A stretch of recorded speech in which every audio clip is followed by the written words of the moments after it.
To change your consumer cellular voicemail greeting on your iPhone, begin by opening the Phone app. Tap the Voicemail tab, and if prompted, dial your own phone number to access the voicemail system.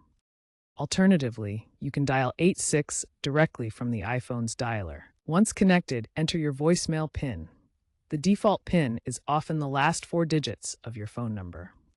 If forgotten, contact Consumer Cellular Support at 1-888-345-5509 for a reset. This is essential for security. After entering the PIN, listen to the menu options. Typically, pressing 4 will lead you to Personal Options, where you can manage your greetings. In the Personal Options menu, select the option to record a new greeting, usually 3. Speak clearly into the iPhone's microphone and state your new greeting. Press Tap to save the recording. Immediately after saving, listen to the playback to ensure the audio quality is acceptable. If you have an iPhone 15 Pro, its noise cancellation microphone will enhance clarity. Once satisfied, hang up.